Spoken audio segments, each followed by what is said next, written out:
Hola a todos y todas, sean bienvenidos a este su canal de Mobile Devs. El día de hoy vamos a comenzar un nuevo curso de React Native desde cero hasta avanzado. Vamos a comenzar. Lo primero que veremos durante el temario de este curso va a ser un poco de la instalación y configuración de React Native, algunos conceptos básicos, diseño y la creación de componentes, navegación entre pantallas usando React Navigation en la última versión, componentes nativos en iOS y en Android, a los tipos de listas, pasar parámetros entre pantallas, la persistencia de datos usando Redux, consumo de API REST, mapas y navegación, comunicación entre apps del sistema y construcción de la práctica final. Vamos a ver también la parte de la instalación y configuración. Esto lo veremos en el video que sigue. Vamos a verlo para ambas plataformas, como lo es para Android y para iOS. Y bueno, vamos a comenzar un poco de conceptos básicos. ¿Qué es React Native? Básicamente, React Native es un framework de desarrollo de programación de aplicaciones nativas multiplataforma que está basado en React y en React.js y en JavaScript. Básicamente fue creado por Facebook exactamente el 26 de marzo del 2015, ya hace 5 años tiene este framework. Sin embargo, la última versión estable que salió es la 0.62, que salió el 8 de abril del 2020. Básicamente es un framework desarrollado por Facebook y por parte de la comunidad y está escrito en JavaScript, en Java, en C++, en Objective-C y en Python. Un poco de lo que utiliza React Native, vamos a ver un poco de la estructura de cómo es React Native. Entre una de las principales características tenemos que es compatibilidad cross-platform, tenemos que es la funcionalidad nativa, actualizaciones, tenemos lo del hot reload. Es una sencilla curva de aprendizaje, ya que si dominas muy bien todos los conceptos de JavaScript y un poco de diseño de CSS y HTML, más o menos para ver cómo se estructuran los diseños, es muy sencillo aprender React Native.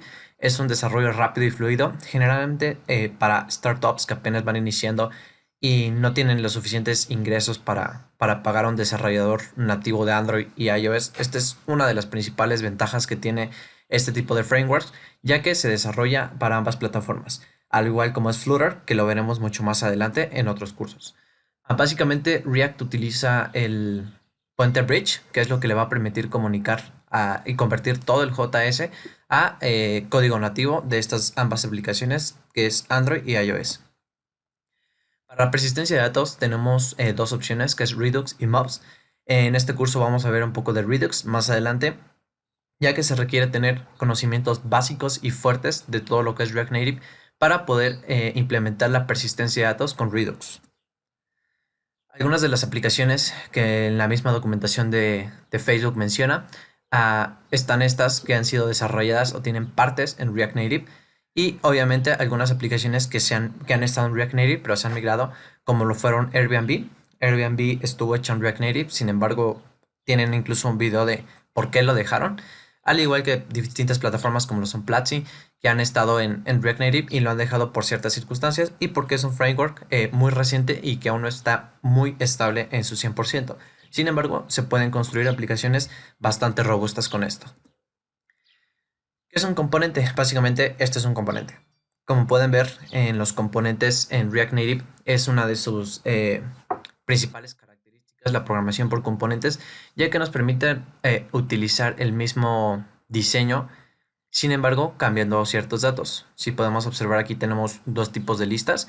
Tenemos una con un marco redondeado, una con un marco cuadrado. Y sin embargo, vemos que es el mismo diseño, sin embargo, únicamente lo que cambia es la fotografía y el nombre. Entonces, esto es básicamente lo que nos permite la programación por componentes de React Native, de hacer un componente general y poderlo adaptar nosotros a las características que queramos o al comportamiento que queramos que tenga. Existen tres tipos de componentes en React Native. Básicamente el Stateful Component, el Stateless Component y el Pure Component. Vamos a ver un poco estos tres. Nos vamos a enfocar un poco al Stateful y al Stateless, componentes que son los más utilizados. Primero que nada, tenemos que ver el ciclo de vida de un componente. Cuando se crea una pantalla en React Native, se ejecutan estos métodos. Los métodos que están marcados con una línea abajo siguen estando utilizados, sin embargo, en las últimas versiones de React menciona que ya están deprecados, por decir algo, y son suplantados por los métodos que están abajo. Todos los componentes que dicen component will mount y component did mode son exactamente lo mismo. Sin embargo, que el primero ya está un poco deprecado, e incluso en la documentación de React menciona que es muy recomendable utilizar el component did mode, al igual que existe el component will receive props, el component will update y el component will unmount. Y a todos estos componentes que les corresponde un will, les corresponde un did, es decir, el componente did mount, el componente did update y el componente did unmount. Son los más conocidos y realmente los que más se van a utilizar es el did mount y el did update. ¿Qué es el componente did mount? Básicamente, cuando se crea una pantalla, en este caso en JS, en React, se inicia primeramente este componente. Es decir, este componente nos puede ayudar a nosotros para traernos datos de una API, para cargar datos locales. Este es el primer componente que se va a ejecutar. Después, posteriormente, este segundo componente, el component did mount, did update, los vamos a ver más adelante todos más a detalle en la práctica y así va a quedar un poco más claro. Pero el component did update, básicamente lo que hace ese componente se ejecuta cada que ocurra una actualización del estado o cada que recibe una actualización por medio de las props. Esto lo vamos a ver un poco más adelante para que quede más claro. Este componente es de tener mucho cuidado, ya que lo veremos en la práctica. Si no se hace un uso adecuado, se puede realizar un loop del state infinito y causar problemas en la aplicación. Y el componente did mode, esto ocurre cuando el componente ya no está en el DOM montado. Esto los veremos más adelante a detalle y con la práctica quedará un poco más claro para qué realmente sirve cada uno de ellos. Vamos a ver un poco la estructura de estos componentes. El componente, el stateful, básicamente lo que hace este componente, como podemos ver, tiene la estructura de los que hayan ya programado en Java, hayan programado en algún lenguaje orientado a objetos, van a ver que tenemos la estructura de una clase. Tenemos la clase main, que extiende de component. Este viene directamente de React.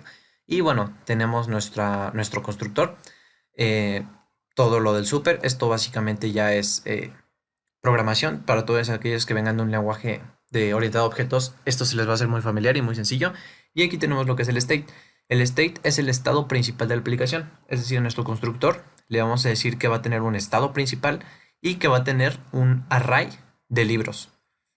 Posteriormente vamos a tener nuestro método render, que aquí en nuestro método render es donde vamos a tener nosotros todo el retorno de todos nuestros componentes o nuestros componentes hijo que vayamos a tener. Y esto de aquí es algo de las propiedades. Esto lo veremos más adelante. Sin embargo, la estructura, como lo pueden ver, es muy similar a una clase en la mayoría de lenguajes. Tenemos la palabra reservada class, main, y extends para decir que vamos a hacer herencia de component. Tenemos nuestro método constructor, nuestro método super, que hereda todo de component, y nuestro estado inicial. Esto es algo muy importante que se va a estar manejando del diario en todas las prácticas, lo que es el estado del componente principal. Y tenemos el componente stateless. Básicamente, como pueden ver, cambia un poco la estructura y esto es más asemejado a una función. Es decir, nosotros tenemos una función declarada bookList. Tenemos paréntesis, es decir, aquí sí recibe los parámetros. Esta función le estamos pasando unos books. Aquí hay varias maneras de declarar. En este tipo de componentes nosotros podemos destructurar todas las propiedades que vienen directamente desde el parámetro, desde los paréntesis que recibe, o nosotros podemos recibir únicamente las propiedades y después destructurar todas las propiedades para ir sacando cada elemento. Esto en la práctica lo veremos mucho mejor para que puedan ver las distintas maneras en las que se puede realizar esto. Y tenemos nuestro método return. Aquí tenemos una etiqueta UL, tenemos, y aquí estamos haciendo básicamente un ciclo. Estamos haciendo en la parte de los books, le estamos haciendo un map y estamos pintando cada libro en un array, estamos haciendo unas etiquetas. Esto lo veremos igual más adelante, toda la parte de los ciclos, de los diferentes tipos de recorridos que podemos tener en React Native. Pero básicamente esta es la diferencia. Como pueden ver, este es un componente sin estado, es decir, no tiene una estructura inicial de los datos. Aquí únicamente nosotros lo que hacemos es le pasamos la lista e iteramos la lista. Y si regresamos un poco al componente de stateful, tenemos un estado inicial de nuestros datos. Entonces, esta es una de las pequeñas diferencias que se pueden hacer. Es decir, este booklist, como lo pueden ver aquí abajo, yo le estoy pasando directamente la lista. Y aquí en este componente únicamente estoy iterándola. No estoy haciendo lógica aquí, no estoy implementando todavía lógica.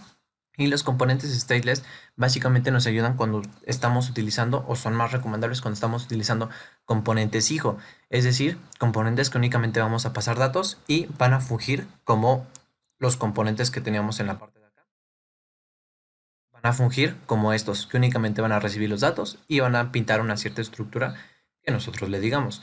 Entonces, básicamente, esta es una de las grandes diferencias de stateless y stateful. Stateful nos mantiene un estado inicial de los datos, mientras que stateless no lo hace.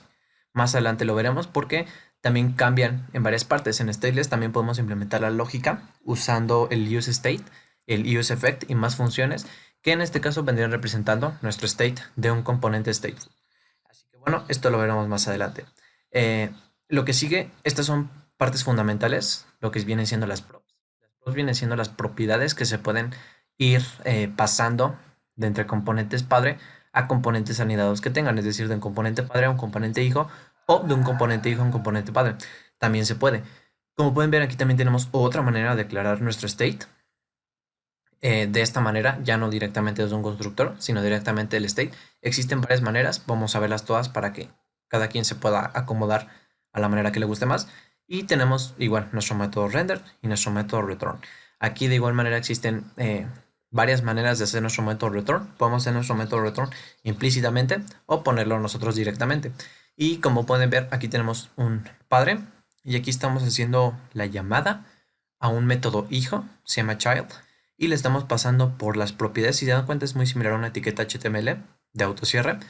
Y le estamos pasando un componente, una propiedad llamada mensaje, que va a hacer referencia a la variable mensaje que tenemos en nuestro padre. Entonces aquí mensaje tiene el valor de hello world.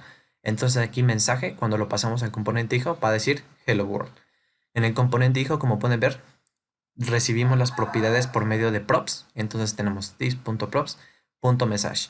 Entonces aquí básicamente lo que haría esta interfaz si la corriéramos en una aplicación móvil sería únicamente a partir del componente padre mandarle el texto hola mundo y en el componente hijo aquí en este text diría hola mundo. Lo estamos pasando por medio de las props. Esto de igual manera en la práctica lo veremos mucho mejor. Ahorita únicamente es una introducción a grandes rasgos. Así que bueno, espero les haya gustado. No olviden comentar, puntuar, suscribirse y nos vemos en el segundo video en el cual procederemos primero a la instalación y configuración del entorno para tanto Windows como para Mac. Gracias.